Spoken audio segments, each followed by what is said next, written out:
นี่คือภาพคุ้นตาที่ผมเห็นมาตั้งแต่จำความได้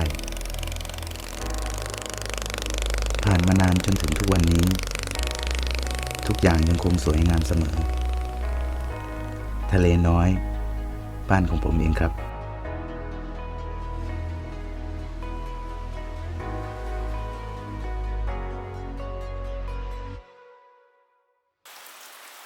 ช่วงนี้เข้าสู่ฤดูฝน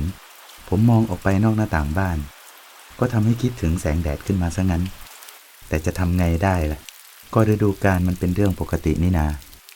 รุ่งเช้าของแต่ละชีวิตที่แตกต่างกันภายใต้ดวงตะวันเพียงดวงเดียวทริปนี้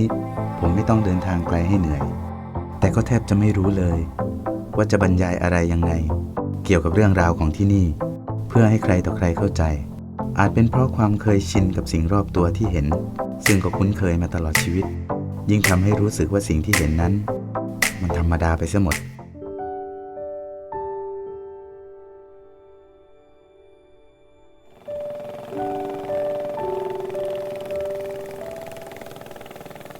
ในยุคที่จังหวัดพัทลุงแทบจะทั่วทุกอนูพื้นที่กำลังถูกปลุกกระแสให้เป็นเมืองท่องเที่ยวมีป้ายตัวหนังสือใหญ่ๆเอาไว้ให้คนถ่ายรูปและเช็คอินลงใน Facebook ซึ่งเยอะแยะไปหมดผมยังสงสัยไม่หายว่าคนที่มาถ่ายรูปกับป้ายเหล่านั้นได้เห็นความสวยงามที่แท้จริงของดินแดนแห่งนั้นบ้างหรือเปล่าที่นี่ใกล้ตัวผมมากจริงๆและจากนี้คือมุมมองของผมที่จะหยิบยกมาแบ่งปันเล่าสู่กันฟังเผื่อใครๆอาจจะนึกอยากมาเห็นอย่างที่ผมเห็นทะเลน้อยเป็นชุมชนเล็กๆที่มีเสน่ห์ดึงดูดให้หลงไหลได้ไม่ยากเลยด้วยเวิ้งน้ำสุดสายตาที่สวยสะพรั่งไปด้วยทุ่งบัวแดงและด้วยธรรมชาติที่อุดมสมบูรณ์ก็มักจะตามมาซึ่งวิถีชุมชนที่พึ่งพาอาศัยทรัพยากรธรรมชาติในการดำเนินชีวิตวันเวลาในชีวิตคนเราอาจพาให้เดินทางไปยังที่อื่นบ้างด้วยความจำเป็นแต่สุดท้ายแล้วผมว่าก็คงกลับมายังที่เดิมเหมือนนกที่ออกบินแล้วต้องกลับมาพักเมื่อถึงเวลาซึ่งก็อาจจะแตกต่างกันออกไป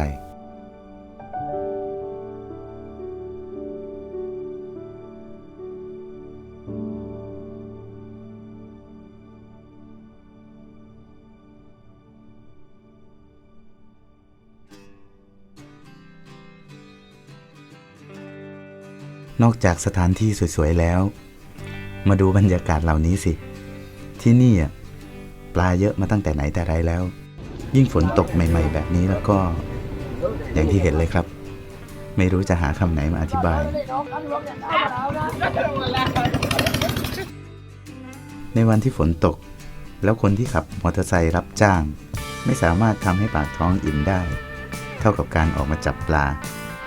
ในวันที่เด็กๆออกไปวิ่งเล่นเฮฮาแล้วอาจจะโดนพ่อตีก็เปลี่ยนวิธีมาเป็นช่วยพ่อจับปลานี่แหละแค่มาช่วยยิ้วถุงก็ยังดีขึ้นได้ขึ้นได้จัดตาดิจัดโอ้ไปเยียบเดี๋ยวด้วยจะเป็นสายลุกเดี๋ยวมันก็กุ่นดิเฮ้ยแล้วทำไมกุ่นโอ้ได้เอาโอ้นั่นแหละก็แค่ช่วงเช้าจนถึงสายๆของแต่ละวันบริเวณหน้าชุมชนก็จะมีบรรยากาศคล้ายๆกับตลาดทั่วไปซึ่งก็มีของกินประจำท้องถิ่นวางขายอยู่ทุกวันมีข้าวเหนียวไก่ทอดร้านขนมจีนร้านน้ำชากาแฟรวมถึงร้านรวงที่เป็นรถเข็นซึ่งรับของมาจากตลาดเพื่อมาขายต่อที่นี่และมีจุดหนึ่งถ้าไม่พูดถึงก็อาจจะดูแปลกๆสะพานเฉลิมพระเกียรติที่หลายคนผ่านไปผ่านมาแล้วต้องแวะถ่ายรูปเดิมสะพานนี้ชื่อถนนพระประชาธรรมซึ่งเกิดจากพระและชาวบ้านเป็นผู้จุดประกายแต่ก็ใช้เวลาผ่านเรื่องราวดำเนินมานานหลายปีทีเดียวกว่าจะเสร็จสมบูรณ์ซึ่งเชื่อมต่อจากพัทลุงสู่สงขลาบรรยากาศที่นี่นั่นแหละ เกินคำบรรยายครับ มาแล้วจะรู้ และนี่เป็นเพียงเศษเสี้ยวของความงดงามในพื้นที่แห่งนี้ ที่นี่ทะเลน้อยแล้วเจอกันทริปหน้าครับ